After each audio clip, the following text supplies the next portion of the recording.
चूंकि आपकी ऐसी मान्यता है, ऐसे में जो विपक्ष के गठबंधन की परिस्थिति है उसमें विरोधाभास भी सामने आते हैं। ममता बनर्जी ने कहा कि मैं तो अलायंस में नहीं रहूंगी, फिर कहा कि अगर सरकार बनेगी तो मैं सरकार को बाहर से समर्थन दूंगी। अखिलेश किधर हैं पता नहीं। ऐसे में स्थिर सरकार और अस्थिर सरकार, ये भी एक वोटर सोचता है कि मैं किस विषय पर निर्णायक तौर पर तय करूं कि वोट देना है। तो ये विपक्ष की जो परिस्थिति है, जो लोकतंत्र को बचाने की गारंटी देता है, उसकी हालत पर आपकी राय? पहली बात है, हमारा देश का या दुनिया में भी कोई भी इतना बड़ा देश, आप जिसको देने जा रहे हो उसको जानते हो क्या? उसका नाम पता है क्या? उसका अनुभव का पता है? उसकी क्षमता का पता है क्या? तो ये देश की जनता देखती है। कोई पार्टी अपने नाम बताएं या न बताएं, वो तोड़ती है। और हमारा पलड़ा बहुत भारी है और उसमें मुझे कुछ कहने की जरूरत नहीं। हमारा पलड़ा भारी है, हर कोई कहेगा। दूसरा विषय है इंडिया अलायंस का, मुझे बता दीजिए, फोटो ऑप के सिवाय इंडिया अलायंस की कोई गतिविधि दिखती है क्या आपके? और फोटो ऑप में पहली इंडिया अलायंस की मीटिंग में जितने चेहरे थे, जाते जाते जाते संख्या भी कम हो गई, क्वालिटी भी। यानी उसकी थर्ड कैटेगरी, चौथी की रैंक का अब व्यक्ति वहां जाता है, फोटो निकल आते जाता है।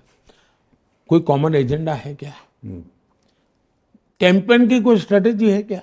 कुछ नहीं है। हर कोई अपनी ढपली बजा रहे हैं, तो देश को विश्वास नहीं हो सकता है। दूसरा, अगर कांग्रेस के सबसे विश्वस्त साथी कौन, तो लेफ्ट, जिसके मन में कमिटमेंट है कि भाजपा वाले जाने चाहिए, उससे बड़ा कमिटमेंट तो कोई हो नहीं सकता। इन्होंने जाकर के केरल में उसी को पराजित करने के लिए उसके सामने खुद खड़े हो गए।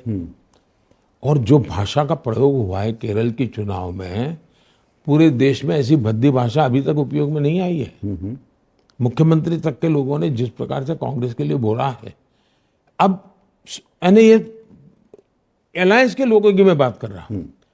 अच्छा, ये बात फिक्स हो गई है जी, ये सारे नेता हैं, ज्यादातर जमानत पर है।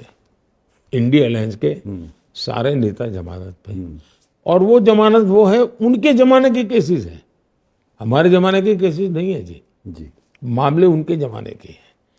तीसरी बात है, ये सारे आप बिठाओगे तो लगेगा भाई ये उसका बेटा, ये उसका बेटा, ये उसका बेटा, या इसका बाप, ये इसका बाप, इसका बाप। यानी ऐसा साफ लगता है कि वो अपने बच्चों को सेट करने के लिए इंडिया अलायंस को जान बनने की कोशिश कर रहे हैं।